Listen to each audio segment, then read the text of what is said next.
Hello there. Good morning, good afternoon, good evening, wherever you are. I'm Ryan in Singapore. Welcome to our mindfulness practice. So Sunday nights in San Francisco, or in, I suppose it's the Berkeley area, is when Will Kabat-Zinn has his Sunday sanghas that, in fact, you even can dial in if you're interested. If you look up Sunday Sangha, it's a big Zoom meeting. But anyway, I kind of wanted to attend because of what happened in our first, well, it's two things. One, what happened with us the last time that we met in this mindfulness practice, and also because I met with Will on Friday and chatted with him about my experience at the retreat. And I think it was really positive experience, I have to say. And I think the key takeaway is to remind everyone to be present with whatever it is that you're experiencing, and to attend to that as skillfully as possible. So really, I think that's kind of the key takeaway that's kind of our duty in our, that's the one way that we can minimize harm to ourselves and others. Probably one of the key ways to interact and engage with life in the best way possible is exactly that: to be aware of your experience, and through that awareness of your experience, to engage in your life, to take action, to speak in a way that is as wise as possible. So, just kind of wanted to say that as we get going here today. Today's topic is about non-self, and non-self's, it's an interesting topic because what I hadn't really realized when I chose it as a topic is that this is not something that has been solidified, and that in Buddhist circles this is still being argued as to what non-self means. So and I'll just divert back to the chat here. Be present to everything you are experiencing, says Chris. Thank you so much for saying that, Chris. So non-self is one of these three core principles in Buddhism. They are anicca, which I'll just tell you the Pali words, right? Anicca, it means impermanence. Two is dukkha, dissatisfactoriness or stress, which often actually this gets translated as suffering, which I think is not the greatest translation of dukkha. I like unsatisfactoriness more. And then the third one is anatta, which means non-self. And so no one disagrees on those. Like, those three things are really these kind of core concepts. But the argument really comes around non-self. What does non-self mean? It's a constant disagreement that's been going on since these texts have come out. And so what is non-self, and why did I choose it as a topic? I chose it because I kind of wanted to share my view of what non-self is about. And so when I think of, and when I've investigated non-self, I've kind of done it from a layperson's point of view. And so the first question that I ask myself with this is when we start to peel back the onion layers of what is me, what is it that we find there, right? So the first question is, well, what are you actually? Are you your genetic code? Are you the cells of your body? Are you the chemical reactions that are going on? And are you your memories? Are you a soul? Are you what? And if you are a soul, like, what is that? Let's try to pick this apart to figure out what is me really. And then, as we investigate what is me, investigating further, what is the boundary of me? So maybe the physical boundary. Maybe we'd say like the skin is where I begin and end. But something that I've always, I guess since probably the first retreat I went on, when this question was posed, is kind of, when does the breath outside your body as you're breathing in become you? And when does the breath that's inside of your body as you're breathing out become not you? And so similarly, like when you're eating, like that food becomes part of you at some point, but where exactly is that? And the more that we investigate this, right? I mean, is it when the food touches your mouth? Is it when it's going down your throat? And the more that we begin to investigate this, the more we go, okay, this is actually a bit blurry. Like this isn't extremely clear. And so that kind of opens the door for this inquiry as to about this boundary between self and everything else in the universe, including other human beings. So where do I end? Where do I begin? Where does where does this boundary between me and other begin? Because maybe especially these days, the feeling between self and other gets strong. And this is a product of our egos. So it's something for sure that is useful, has developed over millions of years as we have grown as human beings, as we need to survive, right? I mean, this is where does the fear of death come from? Comes from this thing that exists inside of our psyches that is self-protection, that has allowed our ancestors to survive. I mean, you are here because your ancestors successfully reproduced. And around your ancestors are many, many other humans or human-like creatures that didn't make it. And so, you see this long line has given rise to this concept that has separated us from others, and I don't think that was like kind of the intention of the evolution of our species, that it wasn't to separate us, but that was just kind of a natural consequence for our protection of ourselves. So to make it so that we and our ancestors could survive, this ego has been born. And part of the ego is that separation from others. And then to further complicate matters, we human beings have evolved to be social creatures. And so, we have ancestrally lived in tribes, but we have had this kind of community, right? People say it takes an entire village to raise a child, for example, and that's something that is kind of a modern invention as well. Is that now we've become, as time goes on, more and more individualistic, and that kind of reinforces this sense of self.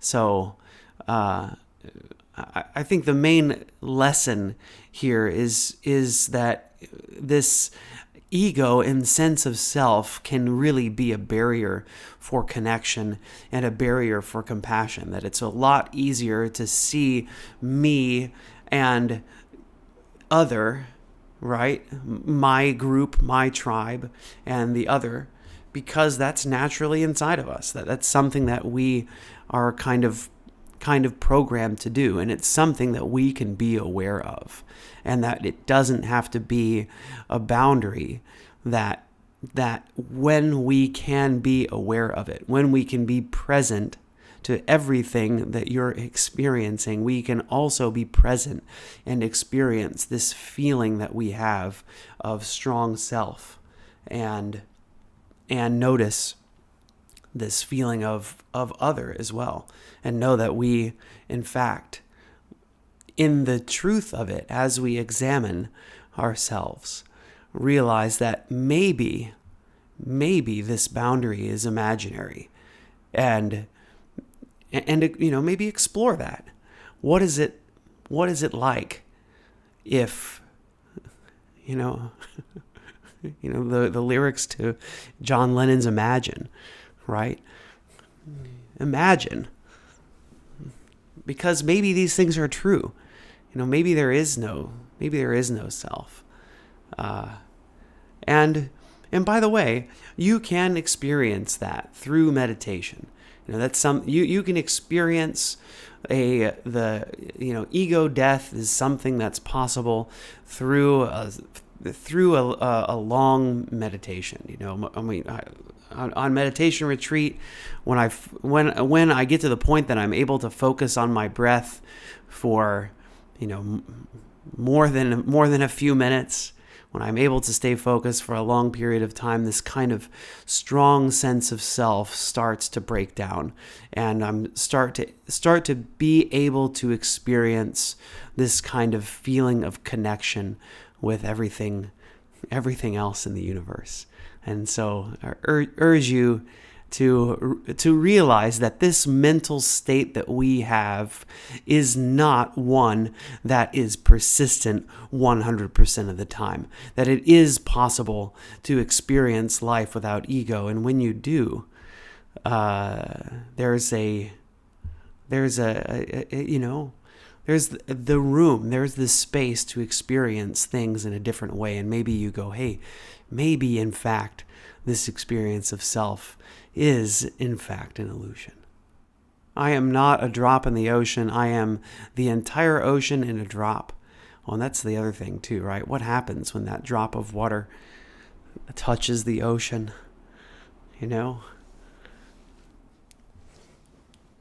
Let's get into our practice.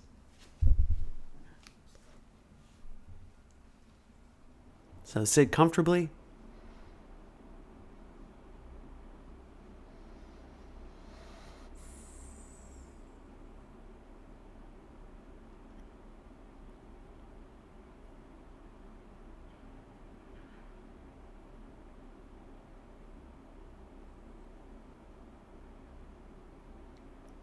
And start to become aware of your body.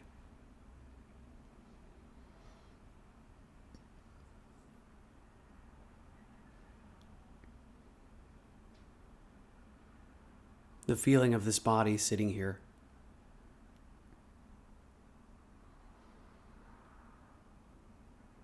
Noticing the head, the face, the neck, the upper back,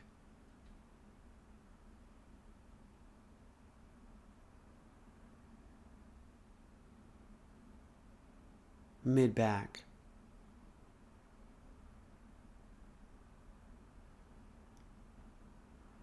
lower back,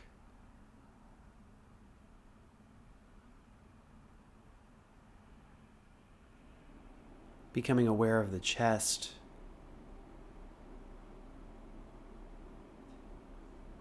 the abdomen, noticing how the abdomen moves with the breath.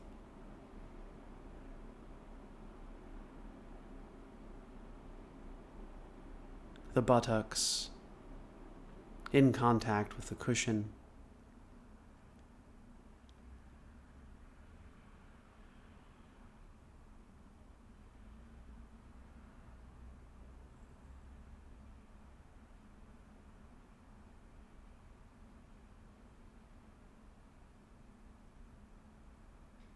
Feeling the effect of gravity pulling down on the body. Noticing how your body needs to exert some effort to be sitting upright.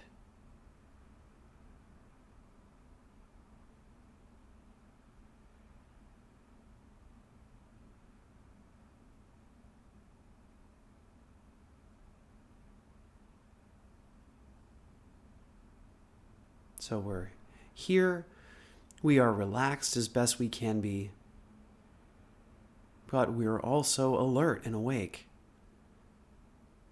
We are alive.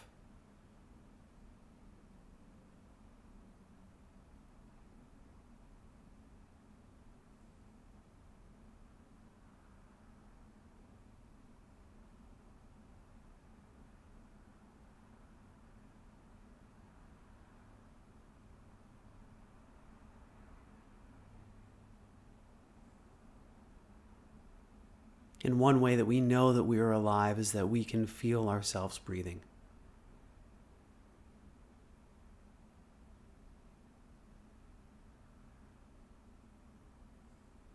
So focus your attention as best you can on this physical sensation of breath. See if you can localize it. Find the breath at the belly, the expansion and contraction of the abdomen, the breath at the nostrils,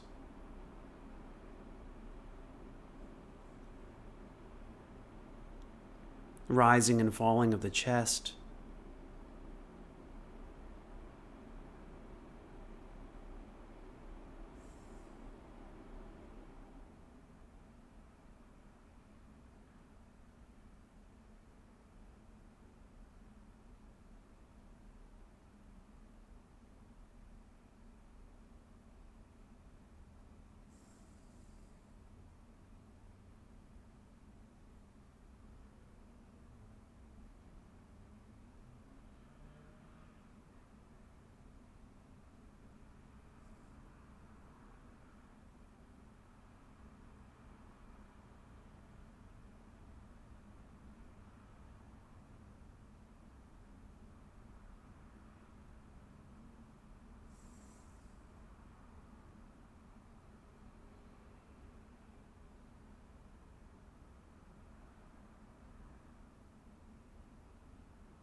as best you can, concentrating on these feelings of the physical body.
And see if you can observe every stage of the breath.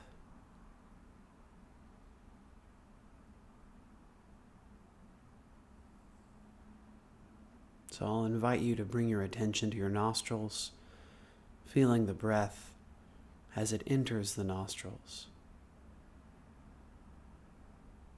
as it exits the nostrils.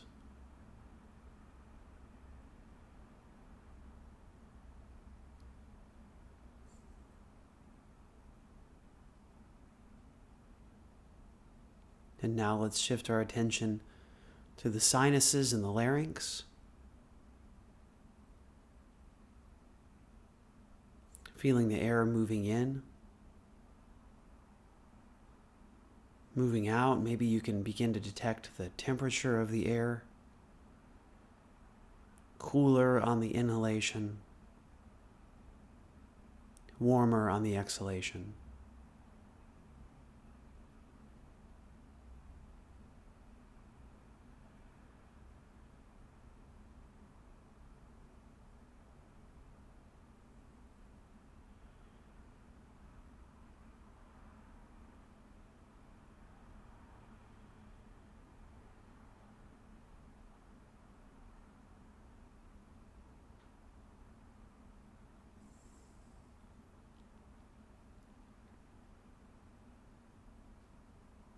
And now from the larynx, can we bring attention to the lungs? Maybe a bit harder for us to feel.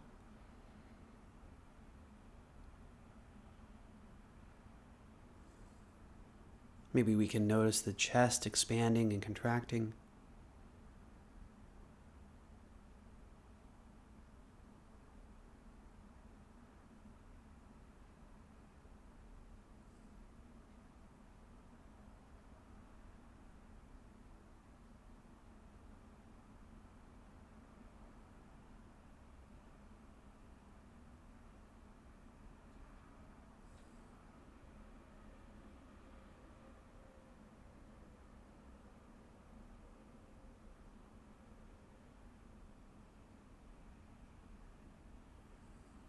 Never losing touch with the breath as best we can, keeping the attention there on these feelings that surround breath, these physical sensations that indicate I am breathing, I am alive.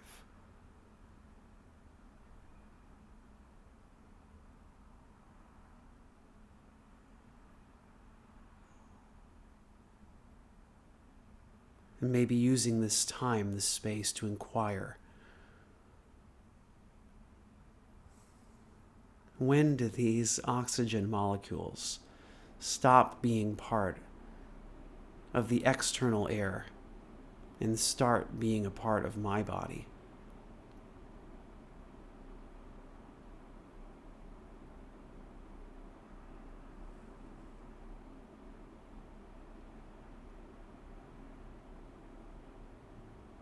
When do these carbon dioxide molecules in my bloodstream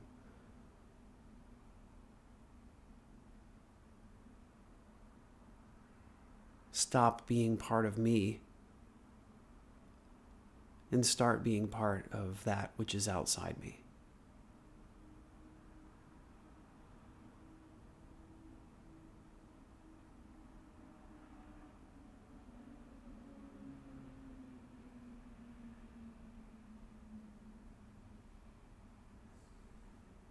So using this breath as an inquiry into self.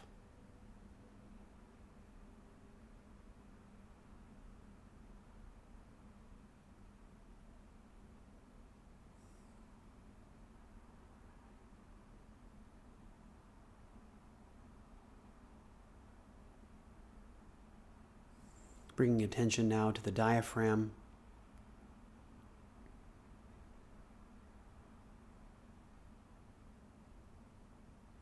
On the inhalation, noticing the movement of the diaphragm downwards, pushing the internal organs so that the belly begins to push slightly outwards. The exhalation, the diaphragm coming back upwards, pressing the air out, giving more space in the abdomen for the internal organs.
And so we'll draw our practice to its close with 3 rings of the bell.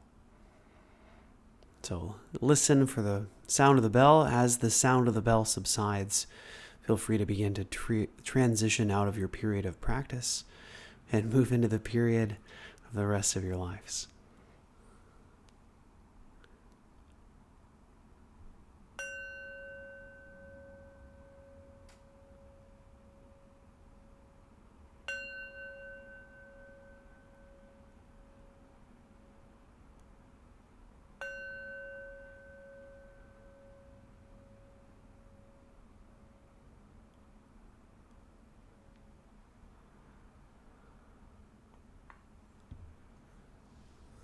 All right. Thanks, everybody. Thanks for being here and practicing with me today, being here for each other.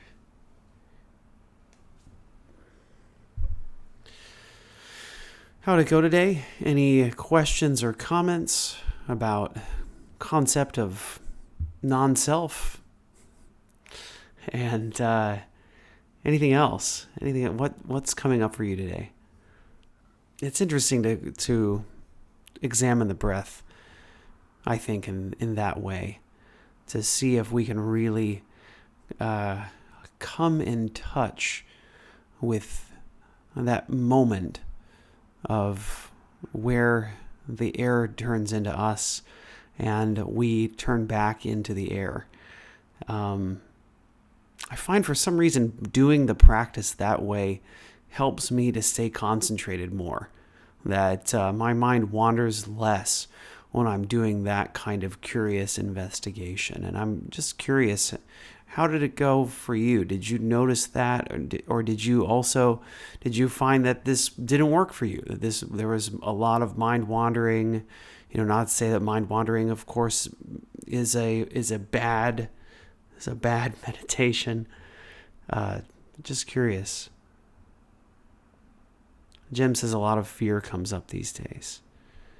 So, that is the invitation, right? To notice that, to make that the object of your meditation, to examine your lived experience in this moment and your awareness as you become aware of your lived experience in this moment. You can choose to engage in it more skillfully. So exactly my conversation with Will Kabat-Zinn.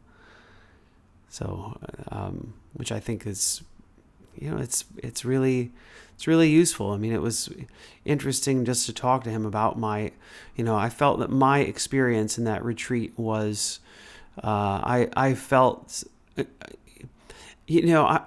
kind of, it was like vicariously alienated from others, like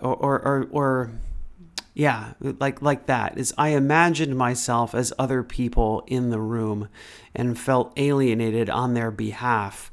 But I think what Will had brought my attention to, which I had kind of overlooked, was that I also felt alienated. That kind of vicarious alienation is a feeling of alienation. And the other thing too is I am not living the experience of other people, right? I am living the experience of myself. I have no idea what was being felt by other people. I can imagine what might have been felt, but I didn't talk to anyone. I don't know what other people were feeling. And so this could have been completely in my imagination. But let's assume that it is. Let's assume that it was completely in my imagination. It doesn't make it not real, right? That experience was very real for me. And because of that, it's worth talking about, worth examining, worth understanding. And yeah, and I'm really happy that Will took the time to talk with me about it and to kind of help me boil down a little bit what was going on in that time. and also to recognize that teachers are different, right? Uh, every teacher, the question is like, is disclosing disclosing my viewpoint exactly as it is that, does that cause alienation? Or maybe the perception of hiding my viewpoint causes alienation amongst people who are listening to me speak, right? And that is the interesting piece of it, is this kind of dual idea. And is it possible to empathize with both sides at the same time? And I find that, in fact, this is what was really what I found challenging on Thursday. Last time we met, was I was attempting to empathize with both sides simultaneously. And at that moment, it was challenging for me to be true to my own experience. And so that, that was, it was certainly a challenge. Thanks, Jim, for sharing. Yeah, John's son is Will Kabat-Zinn, and so I was on retreat with John and Will in the end of September, early October. Sybil says, love the practice today. I'm on my veranda and it's noisy today. Your practice worked to keep me so focused. Thanks for sharing. I was really able to focus on my breathing, but yawning a lot, says Chris. And that's interesting, isn't it? Sometimes when we focus on the feeling of breathing, that happens. It certainly happens to me. In fact, as I'm talking about it right now, I can feel the urge to yawn coming up. And in fact, probably right now, maybe 25% of the people have started yawning because of this talk, this talking about yawning.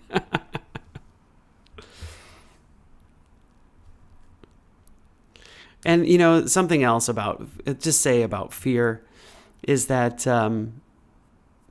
fear, anxiety, these things tend to be about the future. And one thing that we know for certain about the future is that it is unknown, right? So, is it possible to not let the mind go out of control into the future? And I know I listened to some people on yesterday's Sunday Sangha with Will Kabat-Zinn really catastrophizing about the future, and Will trying to help them to remember that the future isn't here yet, and that we don't know what's going to happen, and that can be a positive thing. Right? I mean, things are not going to turn out exactly as you expect they will, right? That's a fact. Things are going to be different than your expectations. That's something that I've certainly learned through time. Like what I think is, what I have I can imagine what's going to happen for the rest of the day, right? It's 5:47 a.m. here in Singapore. Right, so I've got a clue. I have a plan laid out for my day, and it's probably going to go a little bit like some of the stuff that I have planned is probably going to happen, and but the chance that it happens exactly how I think it's going to happen is very slim. So there's some kind of guide rails as to what's going to go on, but to kind of really to think with certainty that things are going to turn out the way that they're going to turn out is incorrect. And something I always like to remind myself and everybody else is this breath. You might have a million breaths left. You might have 10 breaths left. You might have 1 breath left. This might be the last one. You never know. Right? We don't know what the future is going to hold. So, I know a lot of people are experiencing fear, and so that really is the question. Can I be present with that experience? And to know as well, that's one other thing that I always really think it's important to remind myself as well as you, is that your thoughts are just thoughts, right? That those thoughts are not true. That those thoughts are, if you examine, if you have a tape recorder that can record, a tape recorder makes me sound really old. If you could record on voice memos, if you could record on voice memos everything that you're thinking, and you play them back like a few days later, you might go, wow, I'm really, like, I can't believe how crazy I am for thinking these things, And the media you engage in, of course, has an effect on what it is that you're thinking, right? What we think, what we do, what we pay attention to changes the physical structure of the brain. So be careful what you invest your time and energy and effort in, what you choose to pay attention to. What we think and often, let me quote the Buddha, right? What we think and often ponder upon becomes the inclination of the mind. So we do have control, at least, of what media we consume, right? At least to some degree. So think about that.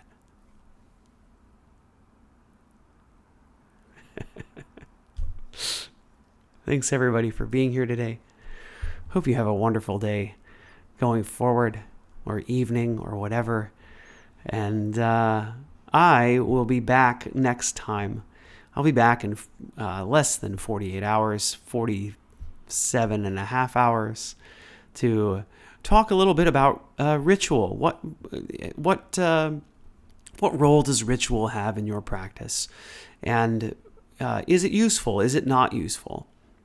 This was kind of inspiration from my trip to Japan. So in Kyoto, thinking about the ritual of things. And then thinking about observing my own rituals in my meditation practice, because I do have some ritual, and that's it. Ritual is kind of a funny word, isn't it? It doesn't mean you gotta, wear certain clothes and do, that's what, one of the things that pops into my mind right now is like smoking, right? Kind of a weird thought to pop in, but it's just like, that is part of the thing that makes quitting smoking difficult, is the ritual that is behind it, the motions, even the physical motions about it. So the question is like, so yes, here is something that is negative for my health. Is it possible to have ritual around things that are positive, and to use that these kind of human behaviors to reinforce things that are good? All right. Let's send our well wishes out to ourselves. No one's asking you to give up your coffee ritual. But the fact that you've brought it up makes me want to invite you to inquire about your coffee ritual. If that's in the forefront of your mind, maybe you do need to consider it. Actually, we need to consider everything that we do. I'm sorry. Okay. All right. Here we go. We're going to do the well wishes. May I be happy and peaceful. May everyone watching, listening, wherever you are, I wish you all happiness and peace. May all human beings around the world, those who are good, those who are evil, those who are in between, those who are both good and evil, may we all be happy and peaceful.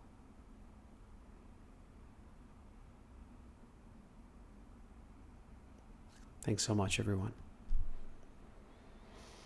Wish you all the best. See you again soon. Bye-bye.